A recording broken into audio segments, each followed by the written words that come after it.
guys so much for taking the time to speak with me. I'm Sophia Soda from the Nerds of Color. And can I just say a huge congrats because the show is absolutely fantastic and you two are just amazing in it. Oh, Thank you, Sophia. So I wanted to ask you what it was like sort of joining this iconic franchise because it has a name of its own and you guys really lived up to that name. Thank you. It was pretty mind-blowing for me. Everything happened really fast. I live in LA. I have two sons. I was just kind of navigating that, being in a pandemic with virtual schooling and all that kind of stuff, and putting things on tape and all this. And then this opportunity presented itself and it just happened boom, boom, boom, so fast. And I literally, like a week ago when we wrapped, was like, oh, I'm on the show. Like, I've been in shock this entire time. I've been in shock this entire time, but I feel so blessed and honored to be a part of it and happy to be bringing some Black girl magic to the Law and Order franchise. Yes. Absolutely. I feel the same. I think we all got caught off guard. It happened. It came in like a tsunami. I don't think anyone knew what hit us. And thank goodness, because I think if you have all that pressure on you, sometimes it can kind of distort a performance, or you just, it's hard to perform under that kind of pressure sometimes. So I'm glad we didn't know until episode 8. This was a big deal. Well, you're talking to the Nerds of Color. I have to ask you what it's like to bring that representation to the screen. I'm honored.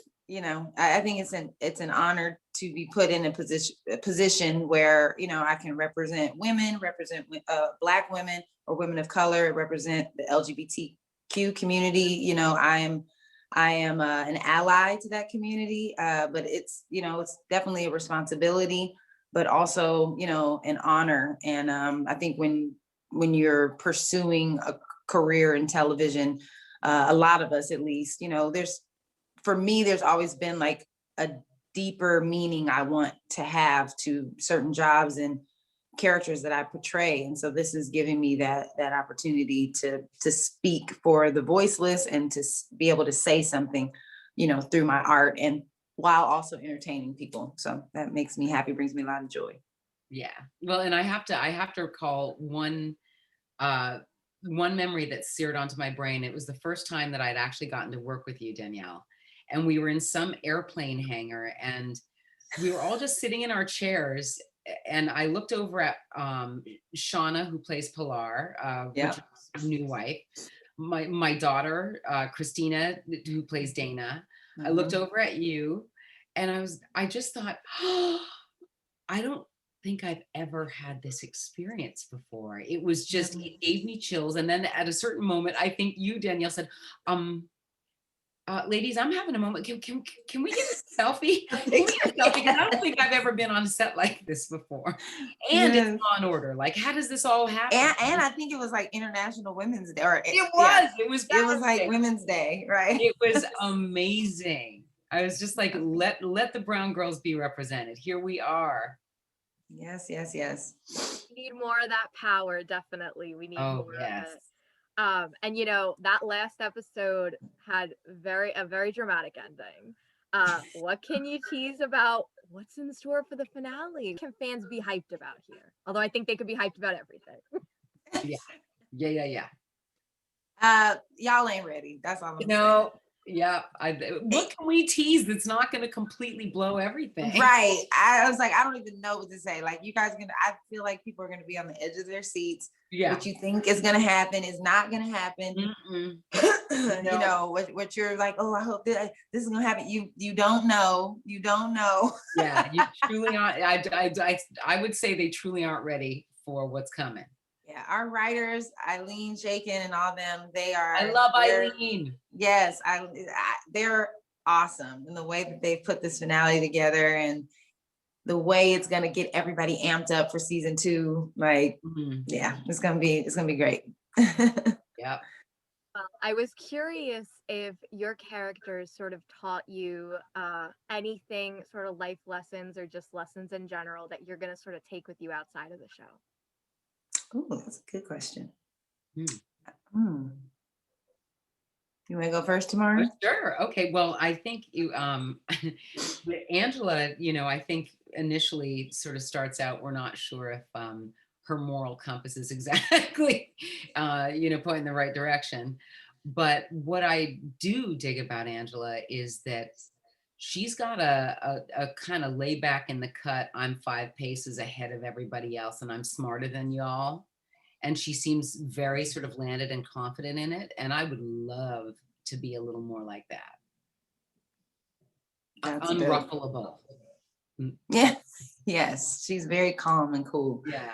I think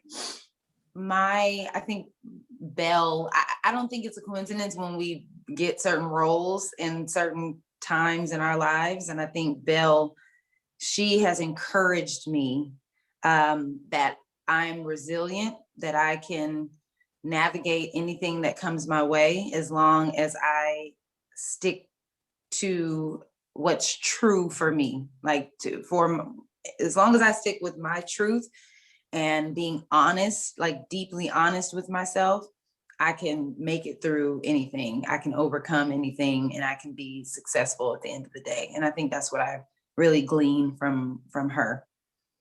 I love that. And you're doing it with grace, Mama. I've been watching the entire season, just got thrown in the deep end and handling grace. Thank you. You've had some amazing crossovers so far with SVU, and some of the cast has come on over to Organized Crime. What is it like filming those? And if you both could pick someone from SVU to come over and do some sort of storyline with your characters, who would you pick?